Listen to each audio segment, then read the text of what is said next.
اعوذ باللہ من الشیطان الرجیم بسم اللہ الرحمن الرحیم۔ آج درس نمبر 2 میں ہے، اس میں ہم ایمان کے بحث نمبر 4 سے شروع کرتے ہیں۔ ایمان کے بحث نمبر 4 یہ تھی کہ تصدیق کے لغوی اور تصدیق منطقی میں فرق کیا ہے۔ ہمارے درس نظامی میں جو منطقی کتابیں پڑھی جاتی ہیں ان کے شروع میں تصور کے ساتھ تصدیق کی بھی بحث آتی ہے۔ ایمان کی تعریف میں بھی تصدیق کا لفظ ہے، تصدیق لغوی اور تصدیق منطقی ظاہر میں ایک جیسے لگتی ہے لفظی مشاکلات کی وجہ سے، لیکن حقیقت میں ان دونوں کے درمیان کئی فرق ہیں۔ جس طرح کہ عربی میں شیر کو اسد کہتے ہیں اور مٹھائی کو فارسی میں شیر کہتے ہیں، بالکل ایک جیسے لیکن الفاظ ایک جیسے لیکن فرق واضح ہے۔ اول چیز یعنی شیر انسان کو کہا جاتا ہے اور دوسری چیز کو انسان کہا جاتا ہے۔ ان دونوں کے درمیان تقریباً 6 فرق ہے۔ پہلا فرق یہ ہے کہ تصدیق ایمانی خاص ہے اور تصدیق منطقی عام ہے۔ خاص اس طرح کہ تصدیق ایمانی بجمیع ما جاء بہ النبی صلی اللہ علیہ وسلم کی تصدیق کا نام ہے، جبکہ تصدیق منطقی عام ہے۔ جس چیز کا یقینی طور پر علم حاصل ہو جائے تو وہ تصدیق منطقی ہے۔ مثال کے طور پر السماء فوقنا، کہ آسمان ہمارے اوپر ہے، یہ بات سچ ہے لیکن یہ منطقی تصدیق ہے۔ اس کے مصدق کو مومن نہیں کہیں گے، البتہ اپنے مشاہد سے ہٹ کر وَبَنَيْنَا فَوْقَكُمْ سَبْعًا شِدَادًا رَفَعَ سَمْكَهَا فَسَوَّاهَا، ان کو سچا مانتے ہوئے جو کہیں کہ آسمان ہمارے اوپر ہے، یہ تصدیق ایمانی ہے، کیونکہ یہ حضور صلی اللہ علیہ وسلم کے لائے ہوئے کلام الہی کی تصدیق ہے۔ تو اب فرق واضح ہو گیا کہ تصدیق ایمانی خاص ہے اور تصدیق منطقی عام ہے۔ دوسرا فرق یہ ہے کہ تصدیق ایمانی صرف تصدیق اختیاری کو شامل ہے اور تصدیق منطقی یہ اختیاری اور غیر اختیاری دونوں کو شامل ہوتی ہے۔ دونوں کی مثال یہ ہے، سورہ یونس میں ہے قال آمنت انہ لا الہ الا الذی آمنت بہ بنو اسرائیل وانا من المسلمین۔ اب ان دونوں لکھنے میں یعنی ان دونوں میں آمنتو کا لفظ ہے ایک جیسے، صرف صیغہ اور حرکات کے فرق سے ایک کو نجات اور دوسرے کو ہلاکت ہو گیا، یعنی نجات اور ہلاکت کا فرق ہے کہ ایک گروہ جو نا وہ پار ہو گیا اور دوسرا پھر نار جہنم میں پہنچ گیا۔ بنی اسرائیل کو نے بھی تصدیق کی تھی اور فرعون نے بھی تصدیق کی تھی، لیکن تصدیق اختیاری مقبول و موجب نجات ہے اور تصدیق اضطراری یہ تصدیق اختیاری اضطراری یہ مردود ہے۔ تو تصدیق ایمانی صرف اختیاری کو شامل ہوتی ہے اور تصدیق منطقی اختیاری اور غیر اختیاری دونوں کو شامل ہوتی ہے۔ تیسرا فرق یہ ہے کہ تصدیق ایمانی تکذیب یعنی جھوٹ کے ساتھ جمع نہیں ہو سکتی اور تصدیق منطقی جھوٹ کے ساتھ جمع ہو سکتی ہے۔ مثال کے طور پر اگر کوئی یہ کہیں کہ یہ میرا قلم ہے، اب آپ کو اس کا بالکل علم یقینی حاصل ہو گیا کہ یہ میرا ہے، یہ منطقی تصدیق آپ کو حاصل ہے، لیکن ضد اور ہٹ درمی کی وجہ سے آپ منکر ہیں کہ یہ قلم آپ کا نہیں ہے، تو علماً آپ کو تصدیق حاصل ہے۔ اس کو منطق والے تسلیم کرتے ہیں لیکن عملاً انکاری ہے، یعنی علماً تو تسلیم کرتے ہیں کہ یہ قلم آپ کا ہے لیکن عملاً وہ انکاری ہیں۔ تو قلم کے متعلق تصدیق و تکذیب جمع ہے۔ علم کے اعتبار سے آپ کو پتہ ہے کہ یہ آپ کا ہے، لیکن عمل کے اعتبار سے آپ کہتے ہیں کہ یہ آپ نہیں ہے، تو یہ مناطق ہے کہ اس میں تصدیق اور تکذیب جمع ہے اس میں۔ اور تصدیق ایمانی میں ایسا نہیں، تکذیب آنے سے تصدیق ختم ہو جاتی ہے، یا تو تصدیق رہے گی یا تکذیب رہے گی۔ چوتھا فرق یہ ہے کہ تصدیق ایمانی کا اطلاق صرف یقینیات پر ہوتا ہے اور مناطق اس بات پہ اتفاق ہے کہ تصدیق منطقی میں ظنیات بھی داخل ہیں۔ پانچواں فرق تصدیق ایمانی اور تصدیق منطقی میں یہ ہے کہ تصدیق ایمانی کا تعلق مغیبات سے ہے، یعنی جو غیبی چیزیں، جیسے کہ اللہ کا ارشاد ہے الذین یؤمنون بالغیب، وہ لوگ جو ایمان لاتے ہیں بالغیب بین دیکھے۔ تصدیق منطقی کا تعلق مشاہدات سے ہے۔ چھٹا فرق یہ ہے کہ تصدیق ایمانی میں علامہ طبی رحمۃ اللہ علیہ نے فرمایا ہے کہ تصدیق لغوی اور منطقی میں ایک ہی نمایاں فرق یہ ہے کہ تصدیق ایمانی میں مخبر صادق و مصدوق حضور صلی اللہ علیہ وسلم کی امانت و صداقت پر مکمل اعتماد ہوتا ہے، جبکہ تصدیق منطقی میں صرف بات کی صداقت کا لحاظ ہوتا ہے، مخبر کی امانت و دیانت سے کوئی سروکار نہیں ہوتا۔ تو اس وجہ سے فرمایا کہ تصدیق ایمانی اور تصدیق منطقی میں بہت زیادہ فرق ہے، اور 6 فرق بتا دیے۔ ایمان کے بحث نمبر 5 کہ ایمان بسیط ہے یا مرکب۔ اس بحث میں 2 مسلک اہل حق کے ہیں اور 5 اقوال اہل باطل کے ہیں۔ پہلا مسلک، اس میں کون سے حضرات ہیں؟ اس میں امام ابو حنیفہ رحمۃ اللہ علیہ، متکلمین ابو منصور ماتوریدی، ابو حسن اشعری، امام غزالی، امام الحرمین کا مسلک یہ ہے کہ ایمان بسیط ہے، یعنی الایمان و تصدیق بالجنان فقط۔ ایمان صرف تصدیق قلبی کا نام ہے، باقی اقرار باللسان و عمل بالارکان یہ شرط ہے ایمان کے لیے۔ ایمان تصدیق قلبی کا نام ہے اور اقرار باللسان اور عمل بالارکان یہ شرط ہے، یعنی یہ ایمان تصدیق قلبی کا حصہ نہیں ہے، تصدیق قلبی کے لیے شرط ہیں۔ اور یہ بھی کہہ سکتے ہیں کہ ایمان تصدیق قلبی کا نام ہے اور اقرار باللسان یعنی اور عمل بالارکان جو ہے یہ اجرائی احکام کے لیے شرط ہیں۔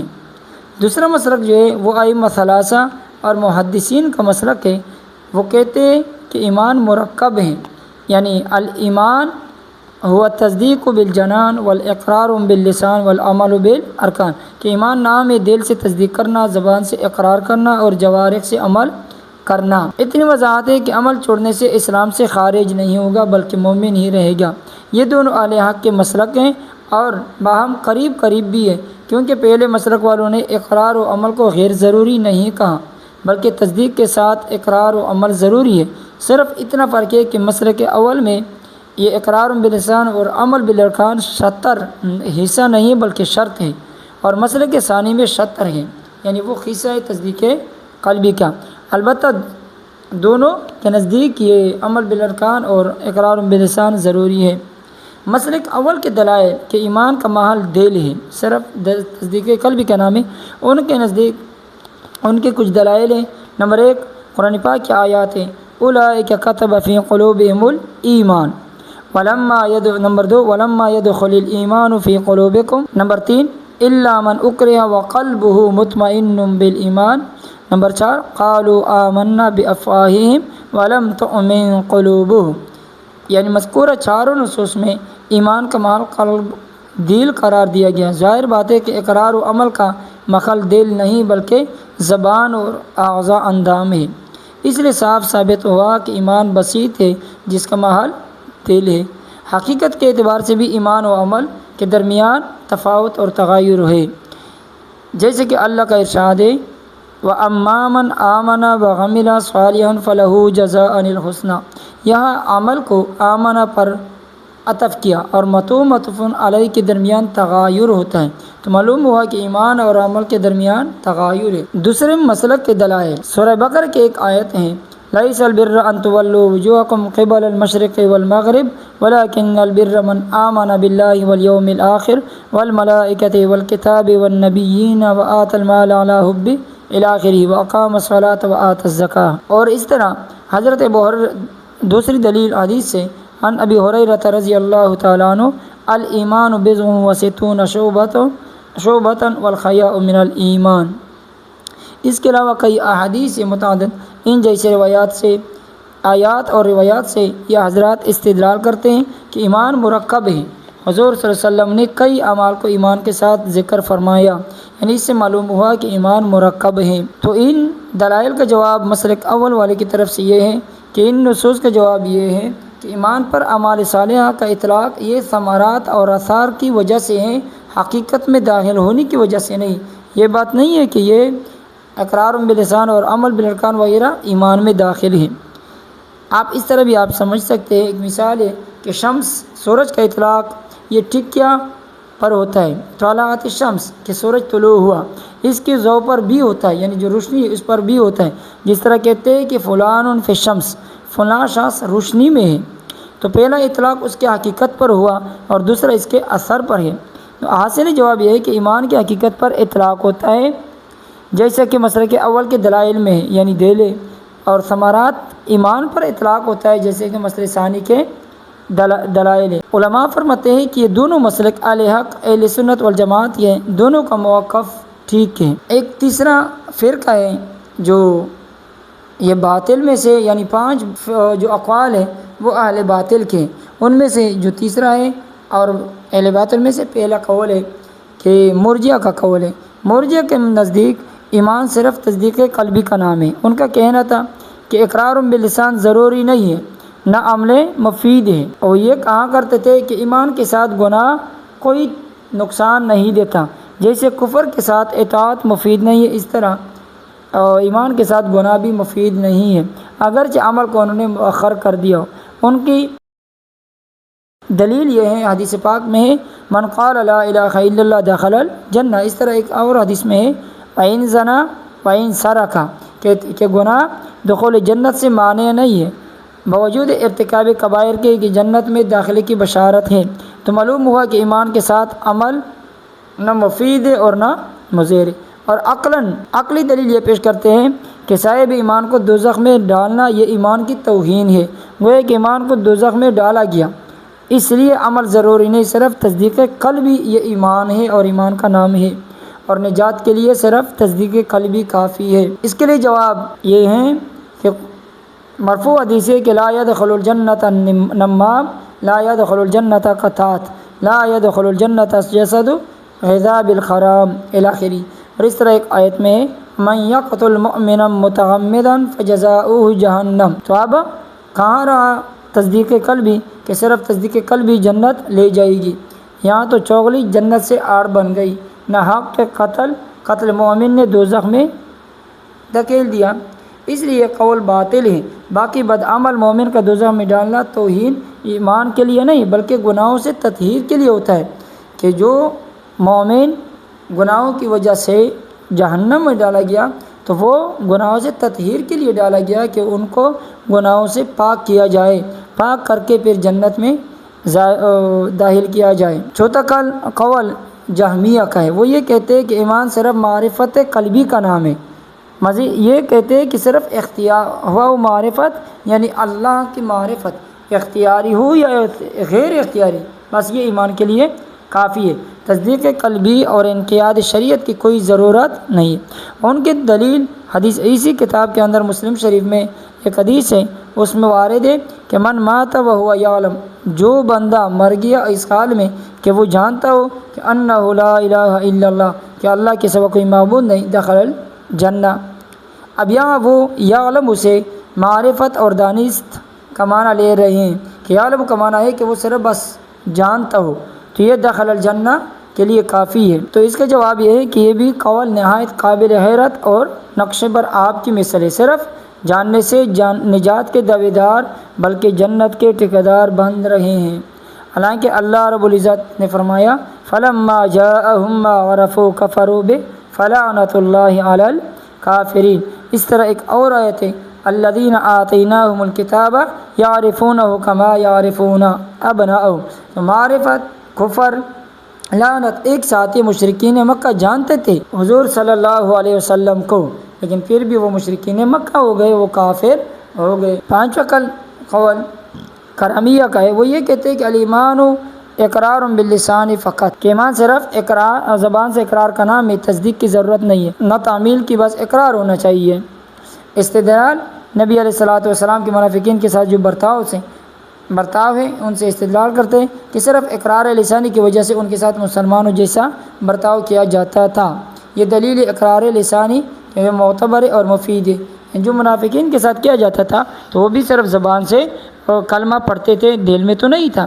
اس کا جواب بھی یہی ہے کہ منافقین کے ساتھ جو مسلمان جیسے ظاہری برتاؤ پر ان کے نظر گئی، سورۃ النساء کی آیت ہے ان المنافقین فی الدرک الاسفل من النار، اگر ان پہ ان کے نظر پڑتی تو شاید یہ قول سے وہ رجوع کرتے۔